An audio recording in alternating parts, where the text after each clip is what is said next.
Hi guys, welcome back to my another vlog. So ಈ vlog all about ನನ್ನ Honnavar trip ಬಗ್ಗೆ. ನಾನು ಹೊನ್ನಾವರ ಹೋಗ್ತಾ ಇರ್ತೀನಿ. ಈಗ ಹಿಂದೆ ಕೂಡ ತುಂಬಾ ವೀಡಿಯೋ ಹಾಕಿದ್ದೀನಿ ಹೊನ್ನಾವರದ್ದು. ರೀಸೆಂಟಾಗಿ ಹೋಗ್ತೀನಿ ನಾನು ತುಂಬ ಸಲ. ಸೊ ಇದು ಕೂಡ ಅಷ್ಟೇ. ಈ ವ್ಲಾಗಲ್ಲಿ ಸ್ಪೆಷಲ್ ಏನು ಅಂದರೆ ತುಂಬ ಜನ ಇದರಲ್ಲಿ ಕಾಣಿಸ್ಕೊಳ್ತಾ ಇದ್ದಾರೆ. ಪ್ರತಿ ಸಲ ಕಾಣಿಸ್ಕೊಳ್ಳಲ್ಲ ತುಂಬ ಜನ, ಇದರಲ್ಲಿ ಈ ಸಲ ತುಂಬ ಜನ ಕಾಣಿಸ್ಕೊಳ್ತಾ ಇದ್ದಾರೆ. ಅದು ಈ ವ್ಲಾಗಿನ ಸ್ಪೆಷಲ್ಲು. ಸೊ ನಾನು ಬೆಳಗ್ಗೆನೇ ಎದ್ದು ಬಸ್ ಇದ್ದಿದ್ದರಿಂದ ಬಸ್ಸಿಗೆ ಹೋದೆ. ಬಸ್ಸಿದೆ ಅಂದಮೇಲೆ ಬಸ್ಸಿಗೆ ಹೋಗ್ತಾರೆ, logical matter. But free bus ಅಲ್ಲ, ಅದನ್ನ ಯಾರು ಬಿಡ್ತಾರೆ? ಅದನ್ನು ಬಿಡಬಾರ್ದು. ಏನಪ್ಪ ಮತ್ತೆ ಟ್ರಿಪ್ ಮಾಡಿರೋ ವಿಚಾರ ಏನು ಅಂದರೆ, ನನ್ನ ತಂಗಿಗೆ 5 ದಿನ ರಜೆ ಇದೆ. ಸನ್ನಿಧಿ ಅಫ್ಕೋರ್ಸ್ ಎಲ್ಲರೂ ನೋಡೇ ಇರ್ತೀರಿ, ವ್ಲಾಗಲ್ಲಿ ತುಂಬ ವ್ಲಾಗಲ್ಲಿ ಇದೆ. ಈಗ ರೀಸೆಂಟಾಗಿ ಉಡುಪಿಲಿ ಕೆಲಸ ಮಾಡ್ತಾ ಇದ್ದಾಳೆ. ಅವಳಿಗೆ 5 ದಿನ ರಜೆ ಇರೋ ರೀಸನ್ನಿಗೆ ಅವಳು ಎಲ್ಲಿ ಅಂದರೆ ಹೊನ್ನಾವರ ಅಂದರೆ ಎಲ್ಲರೂ ಟ್ರಿಪ್ ಹೋಗೋಣ ಅಂತ ಪ್ಲ್ಯಾನ್ ಆಗ್ತಾ ಇತ್ತದು. ಟ್ರಿಪ್ ಅಂದ ಕೂಡಲೇ ಮತ್ತೆ ಖರ್ಚು ಜಾಸ್ತಿ ಅಲ್ಲ, ಅದು ಯಾರು ಹೋಗ್ತಾರೆ ಅಂತ ಹೇಳಿ typical middle class girl life ಅಂತಾರಲ್ಲ ಹಾಗೆ, ಅದನ್ನು ಯೋಚನೆ ಮಾಡ್ತೀವಿ ಖರ್ಚಾಗೋದ್ರ ಬಗ್ಗೆ. ಸೊ ಅಲ್ಲಿ ಮತ್ತೆ ಯಾಕೆ ಹೋಗೋದು ಅಂತ ಹೇಳಿ, ಯಾರಿಗೂ ಏನೂ ಖರ್ಚಾಗದೆ ಇರಲಿ ಅಂಥೇಳಿ ನಾವಿಬ್ಬರೇ ಹೊನ್ನಾವರ ಹೋಗಿದ್ದೀವಿ. ಹೊನ್ನಾವರ ಹೋಗಿರೋ ವ್ಲಾಗ್ಗಳಿವೆಲ್ಲ. ಈಗ ಇದ್ರ ನಂತರ ಇನ್ನೂ 3-4 ವ್ಲಾಗ್ ಹಾಕೋದಿದೆ ನಾನು, ಹೊನ್ನಾವರ ವ್ಲಾಗ್ಸೇ ಅವೆಲ್ಲ. ಆ ವ್ಲಾಗ್ಗಳಲ್ಲಿ ಗೊತ್ತಾಗುತ್ತೆ. ಸೊ ನಾನು ಹೊನ್ನಾವರ ಬೇಗ ಮುಟ್ಟಿದೆ. ನಾನು ನನ್ನ ತಂಗಿ ಇಬ್ಬರು ಒಂದೇ ದಿನ ಹೊರಟಿದ್ದು. ಅಂದರೆ ನಾನು ನಮ್ಮೂರಿದ್ದೆ, ಶಿರ್ಸಿಯಿಂದ ಹೊರಟೆ. ನನ್ನ ತಂಗಿ ಅಲ್ಲಿ ಉಡುಪಿಯಿಂದ ಹೊರಟರು. ಉಡುಪಿಯಿಂದ ಹೊನ್ನಾವರದಿಂದ ಒಂದು ಅರ್ಧ ಗಂಟೆ ಹೆಚ್ಚು ಕಮ್ಮಿ ಅಷ್ಟೇ. ಆದರೆ ಆ್ಯಕ್ಚುಲಿ ಉಡುಪಿನೇ ದೂರ, ಇಲ್ಲಿ ಶಿರ್ಸಿ ದೂರ ಇಲ್ಲ. ಸೊ ಮನೆಗೆ ಬಂದು ಊಟ ಎಲ್ಲ ಮುಗಿಸಿ ನೆಕ್ಸ್ಟ್ ಡೇ ಆ್ಯಕ್ಚುಲಿ ತುಳಸಿ ಕಾರ್ತಿಕ ಇತ್ತು. ನೆಕ್ಸ್ಟ್ ಡೇ ತುಳಸಿ ಕಾರ್ತಿಕ ತುಂಬಾ ಗ್ರ್ಯಾಂಡಾಗಾಯಿತು. ಅದ್ರದ್ದು ಕೂಡ ವ್ಲಾಗ್ ಹಾಕ್ತೀನಿ ನಾನು. ಅದ್ರ ಸ್ವಲ್ಪ ಸ್ಪೆಷಲ್ ವ್ಲಾಗು ಹಾಕಲೇಬೇಕು. ಸೊ ಅದ್ರದ್ದು ಕೂಡ ತುಂಬ ಚೆನ್ನಾಗಿ ಗ್ರ್ಯಾಂಡಾಗಿ ಸೆಲೆಬ್ರೇಷನ್ ಆಯಿತು. ನಮಗಂತೂ ತುಂಬಾ ಇಷ್ಟ ಆಯಿತು. So next ಡೇಗಿಡೋಣ. ಸೊ ಇದು ಸ್ವಲ್ಪ ರೆಡಿ ಮಾಡ್ತಾ ಇದ್ವಿ. ಫಸ್ಟ್ ಡೇಗೆ ಪೇಂಟ್ ಹೊಡೆದು ಮುಗಿಸ್ಬೇಕು ಫಸ್ಟ್ ಡೇನೇ. ಸೊ ಸಂಜೆ ಊಟ ಆದಮೇಲೆ ಸ್ವಲ್ಪ ರೆಡಿ ಮಾಡಿ ನಾವೆಲ್ಲ ಹೊರಟಿ ದೇವಸ್ಥಾನಕ್ಕೆ ಹೊನ್ನಾವರದಲ್ಲಿ. ನಾವು ಬಂದು ಮುಟ್ಟಿದ್ವಿ ಕಡೆಗೆ. ಎಷ್ಟೊತ್ತಿಗೆ? ಬೆಳಗ್ಗೆನೇ 10 ಗಂಟೆಗೆ ಏನೋ ಬಂದು ಮುಟ್ಟಿದ್ವಿ. 10-11 ಗೊತ್ತಿಲ್ಲ, ಸಮಥಿಂಗ್ 12 ಗಂಟೆ ಒಳಗೆ ಬಂದು ಮುಟ್ಟಿದ್ವಿ. ಸೊ ಅವತ್ತು ಒಂದು ದಿನಕ್ಕೆ ನಮ್ಮದು ತುಂಬಾ ಟ್ರಿಪ್ ಆಯಿತು. ಸೊ ಸಂಜೆ ಅಷ್ಟೊತ್ತಿಗೆ ನಾವು ಹೊರಟಿದ್ದು ಆದಿ ಗಣಪತಿ ದೇವಸ್ಥಾನಕ್ಕೆ. ನಾನು, ನನ್ನ ಅತ್ತೆ ಮಗ, ಇದು ದೊಡ್ಡ ಅತ್ತೆ ಆ್ಯಂಡ್ ಸನ್ನಿಧಿ, ಅಷ್ಟು ಜನ ಸೇರಿ ಹೊರಟ್ವಿ. ಈ ಅಂಗಡಿಯವ್ರು ನಮ್ಗೆ ಗೊತ್ತಿರೋರು, ಅದಕ್ಕೆ ವಿಡಿಯೋದಲ್ಲಿ ಸ್ಮೈಲ್ ಮಾಡ್ತಾ ಇದ್ದಾರೆ. ಎಲ್ಲರಿಗೂ ಹಾಯ್ ಕೂಡ ಹೇಳ್ತಾರೆ, ಹಾಯ್ ಹೇಳ್ಬಿಡಿ. ಸೊ ನೆಕ್ಸ್ಟ್ ನಾವು ಹೇಳಿದ್ನಲ್ಲ ಹೋಗಿರೋದು ಆದಿ ಗಣಪತಿ ದೇವಸ್ಥಾನಕ್ಕೆ ಅಂತ. ಬಂದ್ಬಿಟ್ಟಿದ್ವಿ, ಆಟೋ ಮೇಲೆ ಬಂದ್ಬಿಟ್ಟಿದ್ವಿ. ಸಂಜೆ ಆಗೋಗಿತ್ತಲ್ಲ, ಮತ್ತು ನಮ್ಗೆ ಮತ್ತೊಂದು ಕಡೆ ಹೋಗೋದಿತ್ತು. ಸೊ ಅದಕ್ಕೆ ಆಟೋ ಮೇಲೆ ಬಂದ್ಬಿಟ್ಟು ದೇವ್ರ ದರ್ಶನ ಎಲ್ಲ ಮುಗಿಸಿ, ದೇವ್ರು ಕಾಣ್ತಾ ಇದ್ದಾನೆ. ದೇವ್ರ ದರ್ಶನ ಎಲ್ಲ ಮುಗಿಸಿ ಹೋಗೋ ಟೈಮಿಗೆ ಬೈಕ್ ಇತ್ತ ಅಲ್ಲೊಂದು, ಆ ಬೈಕ್ ಮೇಲೆ ನಮ್ಮದೆಲ್ಲ ಫೋಟೋಸ್ ಹೊಡ್ಕೊಂಡ್ವಿ. ಆ ಥರ ಬೈಕ್ ಯಾರ್ದು ಇಲ್ಲ, ಹೊಡ್ಕೊಂಡ್ವಿ. ಸೊ ಅದ್ರ ನಂತರ ಮನೆಗೆ ಹೋದ್ವಿ. ಮನೆಗೆ ಹೋದ್ಮೇಲೆ ಮನೆಗೆ ಆ್ಯಕ್ಚುಲಿ ನಾವು ಚಹಾ ಕುಡಿಲಿಲ್ಲಾಗಿತ್ತು, ಚಹಾ ತಿಂಡಿ ತೊಗೊಂಡು ಹೋದ್ವಿ. ಮನೆಗೆ ಹೋದ್ಮೇಲೆ ಸಂಜೆ ಗೋಬಿ ತಿನ್ನೋಣ ಅಂತ ಹೇಳಿ, ನನ್ನ ತಂಗಿಗೆ ಆ್ಯಕ್ಚುಲಿ ಕೆಲಸ ಮಾಡೋದು ಅವಳಿಗೆ ತಿನ್ಲಿಕ್ಕೆ ಆಗೋದಿಲ್ಲ ಉಡುಪಿಲಿ, ಎಲ್ಲೂ ಗೊತ್ತಿರಲ್ಲ. ಸೊ ಗೋಬಿ ತಿನ್ನೋಣ ಅಂತ ಹೇಳಿ ತಂಗಿ ಹೇಳಿದ್ದಕ್ಕೆ ನಾವು ತಗೊಂಬ ಅಂತ ಹೇಳಿ ಕಳ್ಸೋರಿದ್ವಿ. ಆದರೆ ಎಲ್ಲ ಒಟ್ಟಿಗೆ ಸೇರಿದ್ದಕ್ಕೆ ಸರಿ ನಡಿ ಹೋಗ್ಕೊಂಡೆ ತಿನ್ಕೊಂಡೆ ಬರೋಣ ಅಂತ ಹೇಳಿ ಹೋಗಿದ್ದು ಎಲ್ಲಿ? ಗ್ರೀನ್ ಪಾರ್ಕಿಗೆ ಹೋಗಿ ನಮ್ಮ ನಾಟಕನ ನೀವೇ ನೋಡಿ.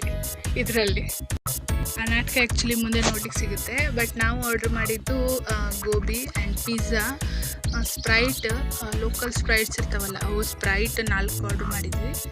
ಅಷ್ಟಿದ್ರದ್ದೇ ಬಿಲ್ಲು ಜಾಸ್ತಿ ಆಗಿತ್ತು. ಅಫ್ಕೋರ್ಸ್ ಹಾಗೇ ಆಗುತ್ತೆ. ಆ್ಯಕ್ಚುಲಿ ಹೊನ್ನಾವರದಲ್ಲಿ one of the best place ಇದು ಗ್ರೀನ್ ಪಾರ್ಕು. ಸೈಲೆಂಟ್ ಆಗಿರೋರು, ವೈಲೆಂಟ್ ಆಗಿರೋರು ಎಲ್ಲರೂ ಹೋಗ್ಬೋದು. ತುಂಬಾ ಚೆನ್ನಾಗಿರೋ ಪ್ಲೇಸ್ ಇದೆ ಆ್ಯಕ್ಚುಲಿ. ಹೊಡೆದ್ರೆ ಫೇಮಸ್ ಪ್ಲೇಸ್ ಅಂದರೆ ಗೂಗಲಲ್ಲಿ ಹೊಡೆದ್ರೆ ಇದು ಸಿಗುತ್ತೆ ನಿಮಗೆ, ಸರ್ಚ್ ಮಾಡ್ಬೋದು ನೀವು. ತುಂಬಾ ಇಷ್ಟ ನನಗೆ ಈ ಪ್ಲೇಸ್ ಕೂಡ. ನಾನು ಹೋಗಿದ್ದೀನಿ, 2 ಸಲ ಹೋಗಿದ್ದೀನಿ ಮೋಸ್ಟ್ಲಿ. ಚೆನ್ನಾಗಿದೆ. ಈ ಸಲ ನಾನು ಲಾಸ್ಟ್ ಟೈಮ್ ಹೋದಾಗ ಎಲ್ಲರೂ ಬಂದಿರಲಾಗಿತ್ತು. ಈ ಸಲ ಎಲ್ಲರೂ ಬಂದಿದ್ದಕ್ಕೆ ಮತ್ತೂ ಚೆನ್ನಾಗಿದೆ ಇದು. ಸೊ ಇಲ್ಲಿ ಪ್ಲೇಸ್ ಚೆನ್ನಾಗಿದೆ ಅಂತ ನಾನು ಹೇಳಿದ್ನಲ್ಲ, ಅದಕ್ಕೆ ಅಲ್ಲಿ ಒಂದು ಕಪಲ್ದು ಫೋಟೋಶೂಟ್ ಕೂಡ ನಡೀತಾ ಇತ್ತು. ಮೋಸ್ಟ್ಲಿ ಆ ಹುಡುಗಿಗೆ ಪ್ರಪೋಸ್ ಮಾಡ್ತಾ ಇರ್ಬೋದು. ಮೆಮೊರಿನ ಹಿಡಿಯೋದಕ್ಕೆ, ಸೆರೆ ಹಿಡಿಯೋದಕ್ಕೆ ಫೋಟೋಗ್ರಾಫರ್ ಫೋಟೋ ಕೂಡ ಹೊಡಿತಾ ಇದ್ದ. ಸೊ ನಾವು ನಮ್ಮ ತಮಾಷೆ ಆ್ಯಂಡ್ ಮಸ್ತಿ ಮಜಾಕಲ್ಲೇ ಅವ್ರನ್ನ ನೋಡ್ತಾ ಇದ್ವಿ. ಹಾಗೆ ಈ ಹೋಟೆಲ್ ಹೆಸರನ್ನ ಎಲ್ಲರೂ ತಪ್ಪಾಗಿ ಹೇಳ್ತಾ ಇದ್ರು. ಅದನ್ನು ಸ್ವಲ್ಪ ಹೇಳ್ಕೊಂಡು ನಗ್ತಾ ಇದ್ವಿ. ಹೋಟ್ಲ್ ಓನರ್ ವಿಡಿಯೋ ನೋಡಿದ್ರೆ ಹೊಡಿತಾನೆ ನನಗೆ, ಆ ಥರ ಇತ್ತು. ಸೊ ಸ್ವಲ್ಪ ಹೊತ್ತು ತಮಾಷೆ ಮಾಡಿದ ಕೂಡಲೇ ಸಂಗೀತ ಹಸುವಾಗ್ಲಿಕ್ಕೆ ಅಂತ ಸ್ಪ್ರೈಟ್ ಕುಡಿಲಿಕ್ಕೆ ಶುರು ಮಾಡಿದ್ಲು. ಇವಳು ಎದುರಿಗಿರೋದು ಅಕ್ಕ, ಹಳೆ ವಿಡಿಯೋ ಉಡುಪಿ ವಿಡಿಯೋದಲ್ಲಿ ನೋಡಿರ್ತೀರಿ, ಅವಳು ಕೂಡ ಅಲ್ಲೇ ಇರ್ತಾಳೆ. ಎಲ್ಲರೂ ಒಟ್ಟಿಗೆ ಸೇರಿದೆ ಅಂತ ಹೇಳಿದ್ವಿ, ಸೊ ಅಲ್ಲೇ ಇರ್ತಾಳೆ. ಇವಳು ತುಂಬಾ ಮಾತಾಡ್ತಾ ಇದ್ಲು. ಇದನ್ನೆಲ್ಲ ಯಾಕೆ ಕಟ್ ಮಾಡಿದ್ದೀನಿ ಅಂದರೆ, ನಾವು ಸ್ವಲ್ಪ ಮಳ್ಳರ್ದಿದ್ದೀವಲ್ಲ, ಅದೆಲ್ಲ ವೀಡಿಯೋದಲ್ಲಿ ಕಾಣಬಾರ್ದು, ಸ್ವಲ್ಪ ದೊಡ್ಡವರು ನೋಡ್ತಾರೆ ವೀಡಿಯೋನ. ಅಂದರೆ ಆ ಥರ ಕೆಟ್ಟದಾಗೇನು ಹೇಳಲಿಲ್ಲ, ಬಟ್ ನಾವು ಮಳ್ಳ ಹರಿದಿರೋದು ನಮಗೆ ಮಾತ್ರ ಸೀಮಿತ, ನಮ್ಮ ಗ್ರೂಪಲ್ಲಿ ಅಷ್ಟೇ ಸೀಮಿತ ಅದು, ಅದಕ್ಕೆ ಅದನ್ನು ಕಟ್ ಮಾಡಿದ್ದು. ಸೊ ನೆಕ್ಸ್ಟು ಸ್ವಲ್ಪ ಹೊತ್ತಿನ ಮೇಲೆ, ಸ್ವಲ್ಪ ಹೊತ್ತೇನು ಜಾಸ್ತಿನೇ ಹೊತ್ತು ಕಾದ್ವಿ ನಾವು. ಆ್ಯಕ್ಚುಲಿ ಎಲ್ಲ ಫೋಟೋಸ್ ಎಲ್ಲ ಹೊಡ್ಕೊಳ್ತಾ ಇದ್ವಿ, ನಮ್ಮ ಆರ್ಡ್ರ್ ಸಹ ಬಂದಿರಲಾಗಿತ್ತು ಇನ್ನೂ, ಅಷ್ಟು ಹೊತ್ತು ಕಾದ್ವಿ. ನಂತರ ಬಂತು ಪಿಜ್ಜಾ, ಬಂತು ಮಾರ್ಗರೇಟಾ ಪಿಜ್ಜಾ, ಎರಡೂ ಒಂದೇ. ಆ್ಯಕ್ಚುಲಿ ಬೇರೆ ಪನ್ನೀರಿಂದ ಆರ್ಡ್ರ್ ಮಾಡೋ ಅಂತಿದ್ವಿ, ಇರಲಿಲ್ಲ ಅವ್ರ ಹತ್ರ, ಇದು ಒಂದೇ ಅವೈಲೇಬಲ್ ಇದ್ದಿದ್ದಕ್ಕೆ ಇದೊಂದೇ ಆರ್ಡ್ರ್ ಮಾಡಿದ್ವಿ. ನಾವು ಒಟ್ಟು 6 ಜನ ಹೋಗಿದ್ವಿ, 6 ಜನರಿಗೆ ಸರಿ ಆಯ್ತದು. ಈ ಪುಟಾಣಿ ತಿನ್ನೋದಿಲ್ಲ ಅಂದ, ಅವ್ನು ತಿನ್ನಲಿಲ್ಲ. ಅದು ನಮ್ಮ 6 ಜನರಿಗೆ ಸರಿ ಆಯ್ತು. ಆ್ಯಕ್ಚುಲಿ ಜಾಸ್ತಿನೇ ಉಳಿತು. ಸ್ವಲ್ಪ ಫೋಟೋಸ್ ಈ ದೀಪದ ಜೊತೆನೇ ತೆಗೆಸ್ಕೊಂಡಿದ್ದೀವಿ. ದೀಪಾವಳಿ ಟೈಮಿಗೆ, ನೆಕ್ಸ್ಟ್ ವರ್ಷ ದೀಪಾವಳಿ ಟೈಮಿಗೆ ಇನ್ಸ್ಟಾಗ್ರಾಮಿಗೆ ಹಾಕ್ಲಿಕ್ಕೆ ಬರ್ತದೆ, ಹಾಕ್ತೀನಿ ನಾನು ಕೂಡ, ಅಲ್ಲಿ ತನಕ ಹಾಕೋದಿಲ್ಲ. ಸೊ ಸ್ವಲ್ಪ ಹೀಗೆ ಪ್ಲೇಸ್ ತುಂಬಾ ಚೆನ್ನಾಗಿದೆ. ಬೆಳಗಿನ ಟೈಮಿಗೆ ಹೋದರೆ ಮಾತ್ರ ನಾವು ವಿಡಿಯೋ ಮಾಡ್ತೀನಿ. ಸೊ ಎಲ್ಲ ಮುಗಿಸಿ ನಾವು ಮತ್ತು ಸ್ವಲ್ಪ ಫೋಟೋಸ್ ಹೊಡ್ಕೊಂಡ್ವಿ. ಈ ಫೋಟೋಸ್ ಇದರಲ್ಲಿ, ಈ ಪ್ಲೇಸಲ್ಲಿ ಹೊಡ್ಕೊಂಡಿರೋ ಫೋಟೋಸ್ ಆ್ಯಕ್ಚುಲಿ ತುಂಬಾ ಚೆನ್ನಾಗಿ ಬಂದಿದೆ. ಇದನ್ನು ನಾನು ಇನ್ಸ್ಟಾಗ್ರಾಮಲ್ಲಿ ಅಪ್ಲೋಡ್ ಮಾಡ್ತೀನಿ. ಅಫ್ಕೋರ್ಸ್ ಇನ್ಸ್ಟಾಗ್ರಾಮ್ ಮಸ್ಟ್ ಕಂಪಲ್ಸರಿ ಅಂತಾರಲ್ಲ ಹಾಗೆ. ಸೊ ಗ್ರೀನ್ ಪಾರ್ಕ್ ಹೊನ್ನಾವರದ ಒನ್ ಆಫ್ ದ ಬೆಸ್ಟ್ ಹೋಟೆಲ್ಗಳಲ್ಲಿ ಒಂದು. ಸೊ ನಾವೆಲ್ಲ ತಿಂಡಿ ಮುಗಿಸಿ, ನಮ್ಮ ಮಸ್ತಿ ಮಜಾಕನ್ನ ಮುಗಿಸಿ ನಾವು ನಮ್ಮ ಮನೆ ಕಡೆ ಹೊರಟ್ವಿ. ನಮ್ಮ ಇಲ್ಲಿ ಕಾಯ್ಲಿಕ್ಕೆ ಎಷ್ಟು ಹೊತ್ತಾಗಿತ್ತು ಅಂದರೆ, ಆ್ಯಕ್ಚುಲಿ 11 ಗಂಟೆ ಆಗಿತ್ತು. ನಾವು ಅದು ನೋಡೇ ಇರಲಿಲ್ಲ. 11 ಗಂಟೆ ಆದರೂ ನಮ್ಮ ಕಾರಲ್ಲಿ ಹೋಗ್ಬೇಕಾದ್ರೆ ಅದರಲ್ಲೂ ಸ್ವಲ್ಪ ನಾಟಕನೇ ನಮ್ಮದು. ಸೊ ಕಾರ್ ಓಡಿಸ್ತಾ ಇದ್ದವ್ರು ನಮಗೆ ಸ್ವಲ್ಪ ಕಿಟ್ಲೆ ಕೊಡ್ತಾಯಿದ್ರು. ಸೊ ಅವ್ರ ಕಿಟ್ಲೇನೂ ಸ್ವಲ್ಪ ಹೊತ್ತು ಕಂಟ್ರೋಲ್ ಮಾಡಿ, ಆಮೇಲೆ ನಾವು ಅದನ್ನು ಎಂಜಾಯ್ ಮಾಡಿ. ಅಕ್ಕ ಸ್ವಲ್ಪ ಟೆನ್ಷನ್ ಆಗಿದ್ಲು, ಯಾಕಂದರೆ ಪಾಪು ಇದ್ದಲ್ಲ, ಅವ್ನು ಮಲಗೋ ಟೈಮು, ಅದಕ್ಕೋಸ್ಕರ. ಸೊ ನಂತರ ಒಂದು 20-25 ನಿಮಿಷಕ್ಕೆ ವಾಪಸ್ ಹೋದ್ವಿ ಮನೆಗೆ ಹೋದರೆ ಮನೇಲಿ ಎಲ್ಲರ ಮುಖಗಳು ನಮ್ಮನ್ನು ಸಿಟ್ಟಲ್ಲಿ ನೋಡ್ತಾ ಇತ್ತು ಸ್ವಲ್ಪ ಹೊತ್ತು.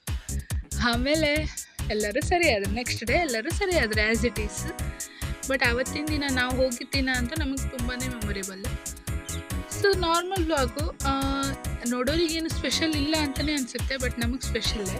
ಯಾಕಂದರೆ ನಮ್ಮ ಜೊತೆ ನನ್ನ ತಮ್ಮ ಕೂಡ ಜಾಯ್ನ್ ಆಗಿದ್ದ. ಅದ್ರಲ್ಲಿ ಕಾಣ್ತಾನೆ ವಿಡಿಯೋದಲ್ಲಿ, ಯಾವತ್ತೂ ಜಾಯ್ನ್ ಆಗಲ್ಲ ನಾನು, ಯಾವಾಗೂ ಹೋಗೂ ಇಲ್ಲ ಅವನ ಜೊತೆ. ಸೊ ಹಾಗಾಗಿತ್ತು ಈ ವಿಡಿಯೋದಲ್ಲಿ ನನ್ನ ತಮ್ಮನ ಜೊತೆ ಹೋಗಿದ್ದೆ ಸ್ಪೆಷಲ್ಲು. ಇದು ಇನ್ನೊಂದು ತಮ್ಮ, ಸ್ವಂತ ತಮ್ಮನ ನೋಡಿದ್ದೀರಿ ನೀವು. ಸೊ ಇದು ನಮ್ದು ಸ್ವಲ್ಪ ಫೋಟೋಸ್, ತುಂಬಾ ಫೋಟೋಸ್ ಕ್ಲಿಕ್ ಮಾಡಿದ್ದೀವಿ. ಅದರಲ್ಲೊಂದು 5 ಫೋಟೋಸ್ ನಮ್ದೆಲ್ಲರದ್ದು ಜೊತೆಗಿರೋ ಫೋಟೋಸ್ ಮಾತ್ರ ಇದರಲ್ಲಿ ಅಪ್ಲೋಡ್ ಮಾಡಿರೋದು. ಸೊ ಅವತ್ತಿನ ದಿನ ಹೀಗೆ ನಡೀತು ನಮ್ಮದು, ಹೀಗೆ ಕಳೀತು ಕೂಡ. Thanks for the watching guys. Please subscribe to my channel, like, share and comment ಮಾಡಿ.